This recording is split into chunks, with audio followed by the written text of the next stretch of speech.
Hello everyone, welcome back. तो एक नई क्लास में आपका स्वागत है। और मैग्नेटिज्म में हमने चर्चाएं काफ़ी कर ली हैं। और काफ़ी टाइम हो गया, 5-6 दिन हो गए, क्योंकि थोड़ा सा सेटअप नहीं बन पा रहा था। और अब वापस से हम लोग इस अपने बोर्ड वाले सेटअप पर वापस आ गए हैं। और थोड़ा सा फील में फिर से प्रयास करेंगे उसी रिदम में वापस आने का। और आज शुरुआत कर रहे हैं उसी सीरीज़ को कंटिन्यू करने की। और वहाँ पर हम लोग मैग्नेटिज्म में जो है बात कर चुके थे सारी कॉन्सेप्ट्स की। और अभी इसमें पीआईक्यूज वगैरह कुछ करने बाकी है। एक आध जो कॉन्सेप्ट्स आते जाएंगे वो समय के साथ में पीआईक्यूज में डिस्कस करता जाऊंगा। ठीक है। काफ़ी कुछ पीआईक्यूज हमने उसमें, सॉरी, काफ़ी कुछ कॉन्सेप्ट्स हमने उसमें डिस्कस कर लिए थे। और जो पीआईक्यूज हैं उनमें थोड़ा सा हाथ साफ करना भी बचा हुआ था। ठीक है। तो शुरुआत करते हैं आईआईटी जाम के कुछ पीआईक्यूज से, ताकि थोड़ा सा प्रैक्टिस में आ सके चीज़। और मैं कोशिश करूंगा कि सपोज दैट मैं एक पीआईक्यू करा रहा हूँ, तो उसके बेसिस पे हम और किस तरह की संभावनाएं जो है उनको समझ सकते हैं, किस तरह के क्वेश्चंस हम एक्सपेक्ट कर सकते हैं फॉर द अपकमिंग एग्जाम। ठीक है। तो ये चीज़ें हम अपने दिमाग में रखते हुए आज की क्लास को आगे बढ़ाएंगे। ठीक है। तो स्टार्ट करते हैं आज के पहले क्वेश्चन से। आईआईटी जाम 2018 का पहला क्वेश्चन है। आईआईटी जाम 2018। क्या क्वेश्चन है? क्वेश्चन में आपसे बोला गया है a current I is flowing through a sides of equilateral triangle of side a. The magnitude of the magnetic field at the centroid of the triangle is. सुनो ध्यान से कि एक इक्विलेटरल ट्रायंगल है, उस इक्विलेटरल ट्रायंगल की side सारी ए है। ठीक है। उसमें से करंट आई फ्लो कर रही है। और आपसे बोला जा रहा है what is the magnitude of the centroid, sorry, what is the magnitude of the magnetic field at the centroid. Magnetic field का सेंट्रॉइड में मैग्नेटिक मैग्नीट्यूड क्या होगा? ठीक है। सर्दी इतनी है कि जबान जो है वो ऊपर जाती तो ऊपर चिपक जाती, नीचे जाती तो नीचे चिपक जाती है। तो ये हमारे पास मान लो एक ट्राइंगल था। करंट मान लिया हमने इसमें आई फ्लो कर रही है इस तरह से, और साइड इसकी क्या है सारी? ए। सिंपल। हमें कहाँ मैग्नेटिक फील्ड निकालना है? हमें निकालना सेंट्रॉइड। सेंट्रॉइड मतलब जहां पे तीनों मीडियंस एक दूसरे को कट करती हैं। क्लियर। यहाँ पर हमें निकालना है मैग्नेटिक फील्ड। तो निकालने का सिंपल तरीका क्या हो सकता है? पहली बात तो देखिए डायरेक्शंस क्या आती है। हालांकि हमें डायरेक्शन निकालनी नहीं, फिर भी जोड़ने घटाने के लिए मैग्नीट्यूड निकालने के लिए डायरेक्शन समझनी पड़ेगी। तो मैंने जब भी बताया कि लूप दिया गया हो, तो ये it is some kind of loop. जब भी एक लूप दिया गया हो तो उस लूप में करंट की जो डायरेक्शन है, चाहे वो क्लॉकवाइज हो चाहे वो एंटी क्लॉकवाइज हो, आप उस डायरेक्शन पे फिंगर्स को कर्ल करें। इसमें क्या मैंने क्लॉकवाइज माना है तो क्लॉकवाइज अपनी फिंगर्स को कर्ल करें। The direction of the thumb will give the direction of the magnetic field. तो इसमें आपकी टोटल मैग्नेटिक फील्ड कहाँ आएगी? अंदर की तरफ। तो हालांकि तीनों की वजह से जो इंडिविजुअल मैग्नेटिक फील्ड जाएंगी वो भी अंदर की तरफ ही आएंगी। उन सबको जब आप नेट करोगे तो टोटल मैग्नेटिक फील्ड भी अंदर की तरफ आएगी। तो इसमें बहुत ज़्यादा हमें विचार करने की जरूरत नहीं, क्योंकि इलेक्ट्रिक फील्ड अगर होता, सपोज रॉड्स होती, उन पर चार्ज होता, तो वहां पर हमें डायरेक्शंस बहुत ज़्यादा मैटर करती, क्योंकि वहां पर इसकी वजह से इधर होता, इसकी वजह से इधर होता, तो वो एक कुछ लामीज थ्योरम टाइप का कुछ बन जाता है ना। बट यहाँ पे इस तरह का करने का कोई आवश्यकता नहीं है। ठीक है। तो प्रयास करते हैं धीरे धीरे और निकालते हैं किस तरह से एक वायर की वजह से एक एक भाई देखो यहाँ 3 कंपोनेंट है, 1 2 3। और ईच कंपोनेंट जो है वो एक वायर है फाइनाइट लेंथ, और एक फाइनाइट लेंथ के वायर की वजह से मैग्नेटिक फील्ड का एक्सप्रेशन क्या आता है हमारे पास? B is equal to mu naught I by 4 pi R या 4 pi D sine theta 1 plus sine theta 2। क्या यही आता है एक्सप्रेशन? जहां पे r is the perpendicular distance from the wire of that point. उस पॉइंट की वायर से परपेंडिकुलर डिस्टेंस होती है। इसमें हमें वायर से परपेंडिकुलर डिस्टेंस नहीं पता है, इसमें हमें साइड ऑफ द ट्राइंगल पता है। करने का तरीका क्या है? देखो, दो चीजें हमें चाहिए जब भी हमें मैग्नेटिक फील्ड कैलकुलेट करना है। तो सबसे पहले हमें आर चाहिए, बाकी सारी चीजें तो कांस्टेंट है, करंट दी गई है। आर और थीटा 1 और थीटा 2 ये चीजें पता चल जाए तो क्या हम मैग्नेटिक फील्ड की कैलकुलेशन कर सकते हैं? बिल्कुल कर सकते हैं। तो बहुत ध्यान से देखो, हमें चाहिए ये डिस्टेंस, और ये डिस्टेंस निकालने के लिए हम कुछ हेल्प ले सकते हैं फॉर द जो अपनी पाइथागोरस थ्योरम की। ठीक है। तो ये टोटल साइड अगर ए है, इससे भी ले सकते हैं। ये टोटल साइड ए है। टोटल साइड कितनी? ए। आधी कितनी हो गई? A/2। आधे कितनी हो गई? A/2। अब बहुत ध्यान से देखो कि हमारे पास टोटल एंगल कितना होता है इक्विलेटरल एंगल में? 60 डिग्री। तो आधा कितना होगा? 30। ये 30 होगा, ये 90 था, तो ये कितना बचा? 60। ये बात समझ आती है? ये 60, सिमिलरली ये वाला भी 60। हमें थीटा 1 और थीटा 2 पता चल चुके हैं। थीटा 1 और थीटा 2 पता चल चुके हैं। फिर 60 डिग्री। या इसको समझने का दूसरा तरीका, ध्यान सुनना, बहुत ध्यान से देखो कि हमारे पास ये जो ट्राइंगल है उसका टोटल एंगल कितना? ट्राइंगल के एंगल्स का नहीं बोल रहा हूं मैं, एक टोटल एंगल की बात कर रहा हूं। सेंटर पे बनने वाला टोटल एंगल कितना होगा? 360। टोटल एंगल कितना होगा? 360। And 360 angle is divided into 3 sides. तो पर साइड पे जो एंगल पड़ेगा दैट विल बी 120। एक साइड पे जो एंगल बन रहा होगा दैट विल बी 120। और एक साइड में दो एंगल्स डिवाइडेड है, एक आधा ये वाला आधा ये वाला। तो ईच एंगल कितने का हो गया? 60 डिग्री का। कई बार समझ आती है। 360 डिवाइडेड बाई 3, क्योंकि 3 साइड्स है तो 120 120 120। सिंपल। अब हर साइड में हमें 2 एंगल काटने हैं, एक तो दोनों कितने हुए 60 के। सिंपल। तो आप इस तरह से भी समझ सकते हो या बेसिक कैलकुलेशन से भी समझ सकते हो, ठीक है। अच्छा, हमें चाहिए परपेंडिकुलर डिस्टेंस। परपेंडिकुलर डिस्टेंस निकालने के लिए हम क्या कर सकते हैं, इस ट्राइंगल में पाइथागोरस लगा सकते हैं, या हम सिंपल tan थीटा लगा सकते हैं। tan थीटा cos थीटा जो लगाना चाहिए लगा लो, ठीक है। तो ये और ये बहुत ध्यान से देखो, तो इस वाले ट्राइंगल में ये परपेंडिकुलर है, ये बेस है फॉर दिस एंगल। तो tan 30 हम लगा सकते हैं इसमें। tan 30 is equal to this distance is r जो हमें निकालनी है, अपॉन ये कितना है a/2। tan 30 की value 1/√3 is equal to 2r/a। तो यहां से r की वैल्यू कितनी आ गई, a/2√3। उठा करके वहां सब्स्टिट्यूट कर देंगे तो हमारे पास b का एक्सप्रेशन क्या आ जाएगा, b आ जाएगा हमारे पास b is equal to mu naught I by 4 pi, r की वैल्यू a/2√3 रखेंगे, साइन थीटा 1 की वैल्यू 60 रखेंगे, थीटा 2 की वैल्यू 60 रखेंगे, तो 2 sin 60 हो गया। सिंपल। साइन 60 की वैल्यू √3 बाई सब्स्टिट्यूट करेंगे, क्या आ जाएगा हमारे पास, mu naught I by 4 pi a/2√3 into 2√3/2, है ना, करेक्ट है। इस 2 ने इस 2 को मार दिया, ये √3, ये इस ये 2 2 जा 4, ये √3 ऊपर जाएगा, आ जाएगा 3। क्या बचा हमारे पास, 3 mu naught I by 2 pi a। Correct. This is the magnetic field due to one wire, due to one wire on its centroid. तो अगर हमें टोटल मैग्नेटिक फील्ड की कैलकुलेशन करनी है तो हम कर क्या सकते हैं कि 1 2 3 3 वायर की वजह से सेम मैग्नेटिक फील्ड आ रहा होगा, तीनों आइडेंटिकल वायर्स हैं, तो हम इसमें मल्टीप्लाई 3 का करा देंगे, इसको 3 बार जोड़ देंगे। तो अगर हम इसमें 3 का मल्टीप्लाई कराते हैं तो बी टोटल हमारे पास क्या आ जाएगा, B total is equal to 3 3 या 9 9 mu naught I by 2 pi a। This is the net magnetic field at the center of this centroid of this triangle। क्या बात है, क्लियर है। एक बार ऑप्शंस मैच कर लेते हैं, कौन सा ऑप्शन इसमें करेक्ट आ रहा है हमारे पास। ऑप्शन ए में है 9, पहला ऑप्शन, पहले ऑप्शन में ही 9 वाला मिल गया है। तो एक बार चेक कर लेना कि इसमें जो सारे टर्म्स है 9/2 ही आ रहा है, 9 बाई सिर्फ 9 तो नहीं आ रहा है, चेक कर लेना एक बार। तो 9 पहले में 9/2 है, दूसरे में 1 है, तीसरे में 3/2 है, चौथे में केवल 3 है। तो साइड से बात है 9/2 वाला ऑप्शन करेक्ट हो जाएगा। क्या कोई कंफ्यूजन है यहाँ तक, पक्का। चलें आगे, अगले सवाल की तरफ बढ़ा जाए। चलो शाबाश, इसको नोट करो। नेक्स्ट क्वेश्चन की तरफ बढ़ते हैं। नेक्स्ट क्वेश्चन आपका आईटी एग्जाम 2017 से है। क्वेश्चन आपके सामने मैं पहले बताता हूँ थोड़ा सा, ठीक है। आईटी एग्जाम 2017 क्वेश्चन में क्या बोला गया आपसे कि consider a thin long insulator coated conducting wire of current I, now it's wound once around an insulating thin disc of radius r, bring to a wire back on the same side as shown in the figure। Figure मैं आपके सामने बनाता हूँ, ठीक है, figure मैं आपके सामने बनाता हूँ, कुछ इस तरह से है। इस तरह से करंट आई, उसको एक राउंड ऐसे घुमा के इस तरह से चली गई है, समझ रहे हो, इस तरह से, और इधर ये इन्फिनिटी तक है। अच्छा, आपसे क्या बोल रहा है कि the wire back on the same side as shown the magnetic field at the centre of the square, sorry centre of the disc is equal to, इस सेंटर पे मैग्नेटिक फील्ड की क्या वैल्यू होगी, इसकी रेडियस आपको are the गई, current की value आई दी गई है, क्या मैग्नेटिक फील्ड होगा आपको बताना है। Simple question, simple. एक बार ट्राई करो, अच्छा एक बार ट्राई करो तो क्या आता है। 1 सेकंड के लिए वीडियो को पॉज करो और सवाल को ट्राई करो। देखो अब मैं करता हूं, देखो इधर कि हमारे पास, देखो यार कि सिस्टम्स पहले पहचानो करो, कितने सिस्टम है, एक सिस्टम, दो सिस्टम, तीन सिस्टम।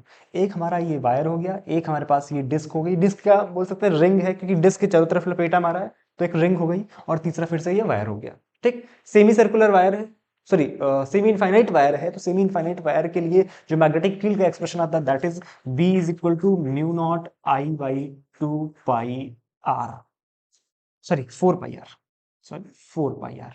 सिंपल। डायरेक्शन अंदर की तरफ, ठीक साहब, समझ रहे हो ना, अंदर की तरफ। ओके।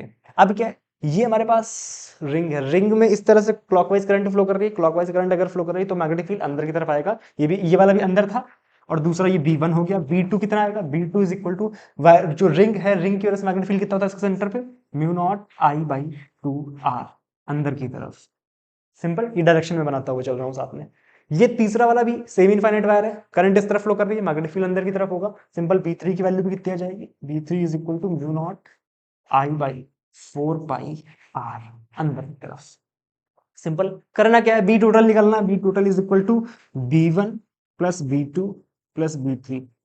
टोटल कर देंगे, हमारे पास क्या आ जाएगा, हमारे पास आ जाएगा टोटल मैग्नेटिक फील्ड, यानी ये 2 बार हो जाएगा, ये 1 बार रहेगा, तो mu naught I by 2r plus इसको डबल करेंगे तो क्या आ जाएगा, mu naught I by 2 pi R. इसमें से कुछ कॉमन मिल जाएगा, mu naught I by 2r common आ जाएगा, mu naught I by 2r common लिया, अंदर बचेगा 1 प्लस 1 बाई पाई। तो this is the right answer for this question. कौन सा ऑप्शन मैच हो रहा है इसमें से, इसमें आपका डी ऑप्शन मैच हो जाएगा, mu naught I by 2r 1 plus 1 by pi. तो ये ऑप्शन आपका मैच हो गया। ये क्वेश्चन था आईटी जैम 2017 से। अब एक बात और ध्यान रखना है कि यहाँ पर इस तरह के क्वेश्चंस तो बनते ही बनते, बहुत ज्यादा इस तरह के क्वेश्चंस बनते हैं। इसके साथ में कुछ क्वेश्चंस ऐसे भी बनते हैं जहां पर जो है कि जनरल क्वेश्चंस, जैसे हमारे पास मैग्नेटिक फील्ड दिया था, ठीक है, सपोज हमें बोल दिया गया कि विच ऑफ द, मैंने आपको अभी तक वो नहीं बताया है कि कैसे पहचानते हैं कि मैग्नेटिक फील्ड पॉसिबल है या नहीं है। तो याद करो हम लोग जब फुल लेक्चर्स किए थे ऑन द यूट्यूब, अगर आपने वो क्लासेस देखी हो तो मैग्नेटिज्म का हम लोगों ने पूरा कोर्स किया था, और तब मैंने आपको बताया था कि जो मैग्नेटिक फील्ड होता है दैट इज, उसकी जो नेचर होता है, जो मैग्नेटिक फील्ड लाइंस होती है वो एक क्लोज लूप में एग्जिस्ट करती है। बात समझ रहे हो, जब वो क्लोज लूप में एग्जिस्ट करती है तो मैग्नेटिक मोनोपोल जो है वो एग्जिस्ट नहीं करता। एक आध सवाल इस पे आया हुआ है, शायद 2018 में ही एक सवाल पूछा गया था, 2018 या 2019 में एक सवाल आया हुआ है। उस टाइप से बोला गया है कि which of the magnetic field doesn't exist. ये आपका आईटी जैम 2018 या 19 का है, ठीक है, एक बार चेक कर लेना कि 2018 या 19 का सवाल है ये आईटी जैम, ठीक है। उसमें आपसे बोला गया था, आपको 4 ऑप्शन दिए थे और आपसे बोला था which of the magnetic field doesn't exist, ठीक है, 4 ऑप्शन थे।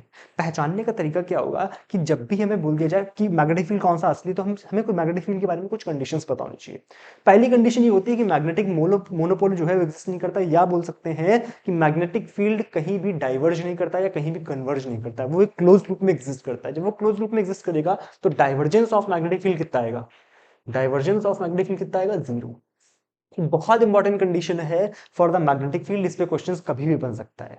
तो हमें ध्यान क्या रखना है कि अगर मैग्नेटिक फील्ड जो है वो हमसे बोला जा रहा है कौन सा सही मैग्नेटिक फील्ड है, तो उस मैग्नेटिक फील्ड का डाइवर्जेंस जो होगा वो हमेशा 0 होगा। इसका बात मतलब समझ लो क्या होता है कि सोचो यार कि अगर कहीं पर कोई एक पॉइंट सोर्स है जहां से मैग्नेटिक फील्ड लाइंस निकल रही हैं, ठीक है, या कोई ऐसा पॉइंट सोर्स है जहां पे मैग्नेटिक फील्ड जा रही है, तो वहां पर ना बोल सकते हैं कि यहां से पॉजिटिव डाइवर्जेंस है, यहां पर नेगेटिव डाइवर्जेंस है। बट वास्तविकता में अगर वो क्लोज लूप में एग्जिस्ट कर रही, मान लो ये मैग्नेटिक फील्ड, एक ये मैग्नेटिक फील्ड लाइन थी, ठीक है, तो अब सोचो ये कहां से निकल रही है और कहां से जा रही है।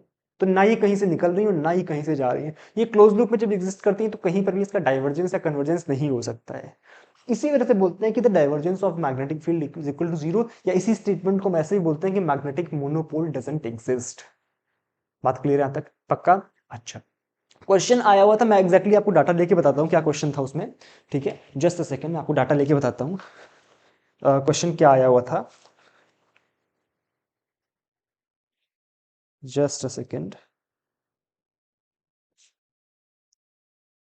2019 में है शायद ये क्वेश्चन, आईटी जैम, और क्वेश्चन है आपके सामने इस तरह से है कि कहाँ गया, मिल जा भाई,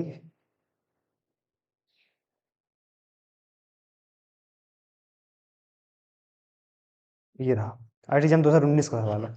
which of the following is an impossible magnetic field. आपको 4 ऑप्शन दिए थे, एक ऑप्शन इस तरह से था, मैं ऑप्शन इधर लिखता हूँ, ठीक है, B is equal to 3x² z² x minus 2xz³ into X cap. मैं सारे ऑप्शंस नहीं लिख रहा हूं, मैं केवल 2 ऑप्शन लिख रहा हूं, एक सही वाला एक गलत वाला, ठीक है। और एक आपका ऑप्शन है इसमें से b is equal to -6xz x cap plus 3yz² Y cap, ठीक है। ये 2 ऑप्शंस मैंने लिख लिए हैं ताकि आपको आइडिया बना रहे कौन सा ऑप्शन इसमें से करेक्ट हो सकता है। जस्ट अ सेकेंड, तो जस्ट अ सेकेंड, अपन थोड़ी सी इस पे इधर जगह बनाते हैं, फिर इस क्वेश्चन को ट्राई करते हैं, ठीक है। एक बार ट्राई करो, जब तक मैं बोर्ड साफ कर रहा हूँ वीडियो को पॉज करके एक बार ट्राई कर दो। 2019 का सवाल है ये, ठीक है, लेटेस्ट न्यूज है ये तो, ठीक है। तो बी आपके पास मैंने 2 लिखे, मैंने चारों ऑप्शन लिखे, इसमें एक सही है एक गलत है, ठीक है। पहचानते हैं कौन सा सही है कौन सा गलत है। तो हम जानते हैं डाइवर्जेंस क्या होता है। डाइवर्जेंस जब भी हम लिखते हैं, डाइवर्जेंस किस तरह से लिखा जाता है, I del by del X plus J del by del Y plus K del Y del Z, या आप एक्स वाई जेड में भी लिख सकते हो, ऐसे एक्स कैप वाई कैप जे कैप भी लिख सकते हो। सिंपल। ये क्या हो गया, डाइवर्जेंस। अच्छा साहब, ये अगर डाइवर्जेंस है तो अगर आप डाइवर्जेंस करोगे पहले वाले का डाइवर्जेंस करके इसमें आप एक्स कैप, क्योंकि इसमें एक्स कैप वाई कैप में, तो आप एक्स कैप वाई कैप भी लिख सकते हो, वाई कैप और यहाँ पर Z cap. Simple. Del dot B करो, डेल डॉट बी करेंगे तो हमारे पास क्या आ जाएगा, डेल डॉट बी करेंगे तो हमारे पास क्या आ जाएगा यहाँ से, देखो एक्स कैप एक्स वाले के साथ में, तो एक्स कैप वन हुआ, del by del X 3x² z, ठीक है। और दूसरा z वाला है तो z वाले का z वाले से करेंगे तो minus del by del z 2xz³। बात समझ आ रही है आपका, x वाले के साथ, क्योंकि आई जे कैप टाइप में ना, तो ये आपका डॉट प्रोडक्ट हो रहा है, डॉट प्रोडक्ट में केवल x और x वाला, y वाला, z वाला। सिंपल। तो वही मैंने किया, y वाला तो उसमें है नहीं, तो सिंपल हम x और z वाला कर लिए। ठीक साहब। अब x के रेस्पेक्ट में इसका डिफरेंशियल पार्शियल, तो क्या आ जाएगा 6xz। ये क्या आ जाएगा हमारे पास, ये आ जाएगा हमारे पास माइनस का 6xz²। तो हो सकता है जल्दबाजी में कुछ लोग इसको ध्यान न दें और इसको कट करके जीरो कर दे, बट वास्तविकता में ये कैंसिल नहीं हो रहा है, तो this is not equal to zero, मतलब ये मैग्नेटिक फील्ड जो है वो गलत है। चेक कर लो, अगला वाला चेक कर लो, del dot B is equal to दूसरा वाला, इसको आप b1 बोल दो, इसको b2 बोल दो। क्या जाएगा दूसरे वाले में, क्या आ जाएगा हमारे पास, x और y है ना, तो डेल बाई डेल x, जो कि माइनस का है तो माइनस साइन लगा लिया, 6xz, ठीक है। और प्लस आपका del by del y 3yz²। Correct है, कोई दिक्कत। अच्छा, नोट करो, सॉरी बनाओ इसको, देखो क्या बन जाएगा। मैंने कुछ गड़बड़ नोट किया क्या, 6xz एक्स कैप प्लस 3, एक सेकंड में चेक कर लेता हूँ, 6xz और माइनस 3yz²। करेक्ट है, चलो मिला के देखते हैं क्या बन जाएगा। यहाँ से हमारे पास बन जाएगा ये, एक्स के रेस्पेक्ट में इसका करेंगे तो क्या आ जाएगा -6z, और इसके वाई के रेस्पेक्ट में करेंगे क्या आ जाएगा हमारे पास, कुछ तो मैंने यहाँ पे आई थिंक गलत नोट किया है, जस्ट अ सेकेंड।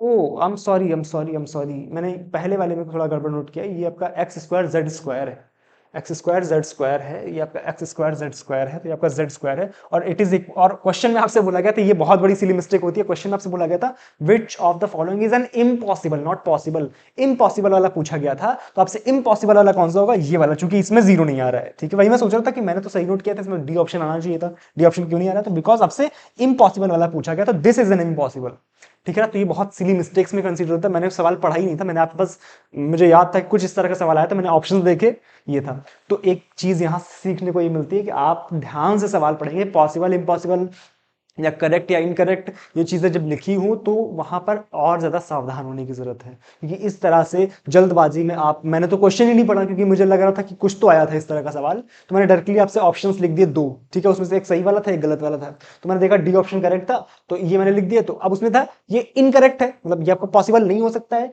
इसका मतलब क्या है कि इसमें तो जीरो नहीं आएगा, इसमें जीरो आएगा, तो इसमें जीरो आएगा आपका, it is equal to zero, मतलब it is possible magnetic field, और इसमें नॉट इक्वल टू जीरो मतलब it is impossible magnetic field. Calculate करके देख लो ना, ये 6z आ गया और ये आपका +3z² आ गया, तो ये आपका पॉसिबल नहीं है। बात समझ आ रही है। तो इस तरह से इन क्वेश्चंस को करना होता है। अब आपका ना, मैंने आपको इलेक्ट्रिक फील्ड में चीजें बताएंगी, इलेक्ट्रिक फील्ड की जो कंडीशन होती है उसमें वैसे del cross E is equal to zero check करना, del cross E is equal to zero, और मैग्नेटिक फील्ड में वैसा del dot B is equal to zero वाला चेक करना, ये वाला मैग्नेटिक फील्ड में सही होता है और ये वाला इलेक्ट्रिक फील्ड में सही होता है। क्या यहां तक की बात क्लियर है। चलो अगले क्वेश्चंस की तरफ। पक्का समझ आया ना क्या करना था, कोई कंफ्यूजन हो लिख देना, ठीक है, चैट सेक्शन में, कमेंट सेक्शन में, जहां पर भी देख रहे हो वहां पर लिख देना, ठीक है, उतारो इसको। कुछ इस तरह की जहां पर हमें सिस्टम्स की वजह से मैग्नेटिक फील्ड निकालना था। एक क्वेश्चन हमने किया जहां पर हमें चेक करना था it is possible magnetic field और नॉट, तो मैं सोच रहा हूँ थोड़ी सी और वैरायटी ट्राई करूँ, जहां पर आपका एक आईटी जैम 2017 में आया हुआ क्वेश्चन है, जिसमें आपसे बोला गया है कि आईटी जैम 2017 में, वो भी क्वेश्चन पढ़ता हूँ आपके लिए, आईटी जैम 2017। क्वेश्चन आपके सामने कुछ इस तरह से है कि a current I is equal to 10 ampere flows in an infinitely long current wire. आपके पास एक इनफाइनाइटली लॉन्ग करंट वायर है, लॉन्ग वायर है जिसमें करंट 10 एम्पियर फ्लो कर रही है, I is equal to 10 ampere ये फ्लो कर रही है, और आपसे बोला गया along the axis of a hemisphere, आपको एक फिगर दिया हुआ है जिसमें आपको एक हेमिस्फीयर बनाया हुआ कुछ इस तरह से कि, ठीक है ना, इस तरह का एक हेमिस्फीयर है, डार्क बना लेता हूँ, ठीक है, ये आपका हेमिस्फीयर है, इसमें आपका ये फिगर दिया हुआ है, आपको कैलकुलेट करना है, एक क्वांटिटी आपको दी गई है कि integration of del cross B dot ds, आपको ये क्वांटिटी कैलकुलेट करनी है over the hemispherical surface as shown in the figure. तो जब भी आपको इस तरह का क्वेश्चन दिया जाए, तो जब भी मैग्नेटिक फील्ड से आपको दिख रहा है कि मैग्नेटिक फील्ड वाला एक्सप्रेशन है, तो कोशिश करो, क्योंकि आपने ये क्वांटिटी नहीं पढ़ी है डायरेक्टली कैसे कैलकुलेट करते हैं, तो उसमें कैलकुलेशन बहुत लंबी हो जाएगी। तो एक थ्योरम की हेल्प लेते हैं हम यहाँ से, that is called Stokes theorem. Stokes theorem में क्या था कि जब भी आप किसी भी क्वांटिटी का कर्ल करके उसको सरफेस पे इंटीग्रेट कर रहे थे, तो उसको हम कन्वर्ट करके लिख सकते थे, उसका लाइन इंटीग्रल कन्वर्ट करके लिख सकते थे कि उस क्वांटिटी का लाइन इंटीग्रल जो होता है उसी के बराबर होता है for the close loop. For the close loop उसका लाइन इंटीग्रल जो है वो इस क्वांटिटी के बराबर होता था। ये अपनी स्टोक्स थ्योरम से मैथमेटिकल में आपको पढ़ाया है ये चीज, ठीक है। तो यहां से हम इसको बहुत इजीली कर सकते हैं, क्योंकि ये चीज हमने पढ़ी है एम्पियर सर्किटल लॉ में, और एम्पियर सर्किटल लॉ के अकॉर्डिंग ये क्वांटिटी जो आती है that is mu naught I, mu naught I. और आपको कैलकुलेट क्या करना है, इसकी वैल्यू, आपको इसकी वैल्यू कैलकुलेट करनी है। तो आई की वैल्यू यहां से कितनी, आई की वैल्यू आपको कितनी दी थी मैंने, 10 एम्पियर दी थी ना, हाँ 10 दी थी। तो आई की वैल्यू आपको सिंपली 10 दी गई है। सिंपल, आपको कुछ नहीं करना है, आपको अगर ये क्वांटिटी कैलकुलेट करनी है, बस आई की वैल्यू उठाकर करेंगे तो 10 क्या आ जाएगा, mu not into 10, 10 mu naught, यही आंसर है, कुछ नहीं करना था, 10 म्यू नॉट आंसर है इसका। बात समझ रहे हो, कोई कंफ्यूजन है? मतलब यहां से हमने डायरेक्टली इसको इसमें कन्वर्ट किया, इसकी वैल्यू म्यू नॉट आई होती है, हमें इसकी प्रूफ ऑफ नहीं करने की जरूरत है, हमें सिंपल पता है कि integral B dot DL is equal to mu naught I, ये पता है हमें, ये अगर पता है तो बस आई की वैल्यू डायरेक्ट सब्स्टिट्यूट करनी है, 10 म्यू नॉट आंसर आ जाएगा। महा इजी सवाल। चलो अगले क्वेश्चन की तरफ, चलो शाबाश, अगले क्वेश्चन की तरफ मूव करते हैं।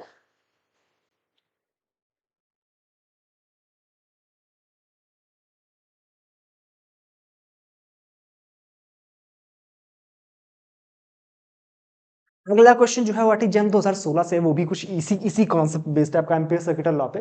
क्वेश्चन आपसे बोला गया कि three infinitely long conductors carrying current I1 I2 I3, एक फिगर दिया हुआ, फिगर बना देता हूं आपके लिए, कुछ इस तरह का फिगर है, ये है, ये है, यहाँ पर एक वायर है, यहाँ पर एक वायर है, और यहाँ पर एक वायर है, और ये आपका एक कर्व ये है इस तरह से।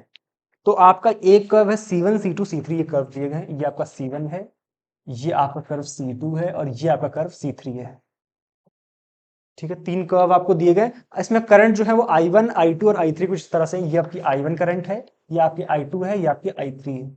सिंपल, ये आउट ऑफ द प्लेन आपको दिख रही है। आपसे बोला गया कि three infinitely long conductors carrying currents I1 I2 and I3 lie perpendicular to the plane as shown in the figure, the value of close integral ये क्लोज इंटीग्रल है, हाँ close integral around the v dot dl for curve C आपको calculate करना है for the loop C1 C2 C3, आपको दिया गया है, आपको इनकी वैल्यूज दी गई हैं, 2 mu naught sorry 2 mu naught, 4 mu naught and mu naught, ये आपको for C1 C2 and C3 के लिए दी गई इसकी वैल्यूज, ठीक है। आपको बताना है कि the units of n by A, sorry units नहीं, आपको बोला गया है कि I1 किसमें, I1 I2 I3, इसमें आपको वैल्यूज दी गई है I1 I2 I3 की ऑप्शंस में, आपको बताना है क्या हो सकती है I1 I2 I3 की वैल्यूज।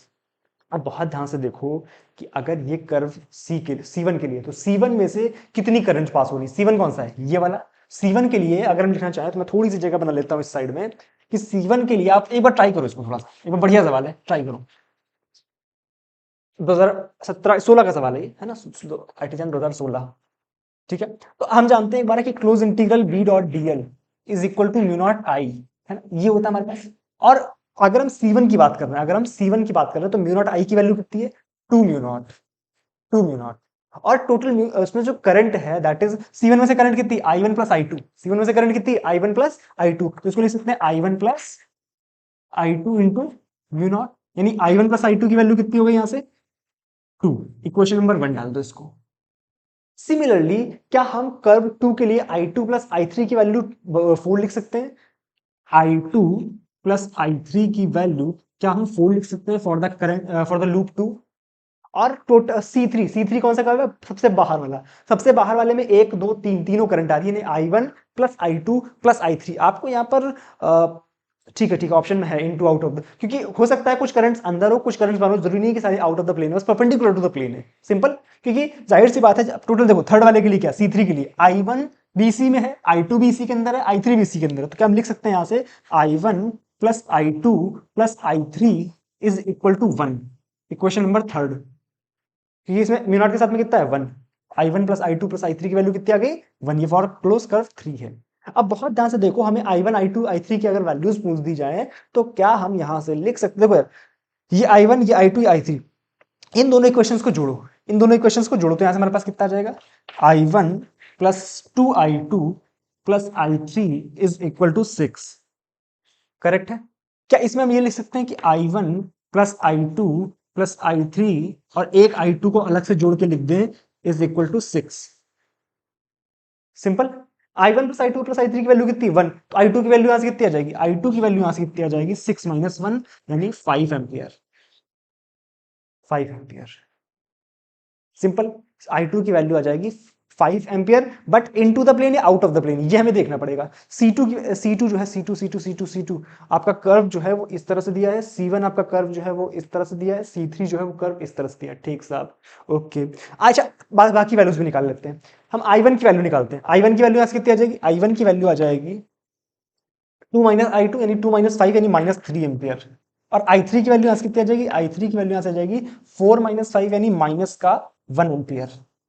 दो आ रही है माइनस की, एक आ रही है प्लस की, दो आ रही है माइनस की, एक आ रही है प्लस की। एक बार मैं चेक कर लेता हूं, ठीक है, हाँ ठीक है, दो आ रही है, लेकिन एक बात भी ये भी ना आपकी इनटू द ये आएगी आपकी, जस्ट सेकेंड, आई -3 -1 और आपका, हाँ करेक्ट है, ठीक। तो ये हमारा आया है 5 एम्पियर प्लस का, i2 आई है 5 एम्पियर प्लस का, i1 आई है 3 एम्पियर माइनस का, और i3 आई है 1 एम्पियर माइनस का। तो सोचो अगर हम बाहर को ले लेते हैं, प्लस ले लेते हैं फॉर आउट, फॉर इसके लिए आउटसाइड के लिए हम प्लस ले लेते हैं, तो ये हो गई हमारे पास आउट, और ये हो गई इन, और ये भी हो गई इन। तो बहुत ध्यान से देखो, ये हमारे पास आउट है, ये हमारे पास इन है, ये हमारे पास इन है। आप उल्टा भी कर सकते हो, but according to the options हम लोग इसके थ्रू जा रहे हैं, ठीक है, क्योंकि ऑप्शंस में आप ऐसे नॉर्मली जनरली प्लस जो होता है वो बाहर की तरफ मानते हैं, और जो माइनस है या किसी दूसरे सवाल में आप उल्टा भी कर दोगे तो जो क्वेश्चन है वो गलत नहीं होगा। सिंपल। तो जनरली जो नॉर्मल हमारे पास जो नॉमेनक्लेचर या साइन कन्वेंशन होता है वो ये होता है कि बाहर की तरफ लेते हैं हमेशा प्लस, क्योंकि आपके एंटी क्लॉकवाइज सारे लूप्स दिए गए हैं, तो बाहर की तरफ ले लेंगे प्लस और अंदर की तरफ ले लेंगे माइनस। तो आपका ऑप्शन ए में है कि 3 ampere into the paper, 3 ampere into the paper in है, 3 एम्पियर है, सही है। बी ऑप्शन है 5 एम्पियर i2 की वैल्यू है, i2 की value 5 ampere out of the paper, 5 ampere i2 की value out of the paper, correct है। सी ऑप्शन है i3 की वैल्यू 0, तो नहीं आ रही है, ऑप्शन गलत है। डी ऑप्शन है आपके पास 1 ampere out of the paper i3 की वैल्यू, 1 एम्पियर i3 की value out into the paper है। तो आपका केवल ऑप्शन ए एमएसक्यू का क्वेश्चन है, तो आपका केवल ऑप्शन ए और ऑप्शन बी जो है वो आपका करेक्ट हुआ, यानी 3 ampere into the paper i1 की वैल्यू और 5 ampere out of the paper i2 की वैल्यू। सिंपल। कोई कंफ्यूजन? पक्का? उतारो इसको। यहाँ तक की बातें क्लियर हो गई होंगी। अब मैंने आपको एक आइडिया दे दिया मोटा मोटा से कि कैसा कैसे आपको क्वेश्चंस जो है वो अटेम्प्ट करने, ठीक है। एक बार क्वेश्चंस को, बाकी जो क्वेश्चंस हैं, काफ़ी क्वेश्चंस इसमें हैं, आप एक बार ट्राई करना, अगर ना हो तो आप नीचे आकर के बता देना कमेंट सेक्शन में, ठीक है। या आप डायरेक्टली चैट सेक्शन में एप्लीकेशन में लिख सकते हो, ठीक है। तो आई होप चीज़ें क्लियर हो गई, अगर बात क्लियर हो गई तो वीडियो को लाइक जरूर कर देना, ठीक है। चलो मिलते हैं नेक्स्ट वीडियो में, तब तक के लिए thank you so much, bye bye.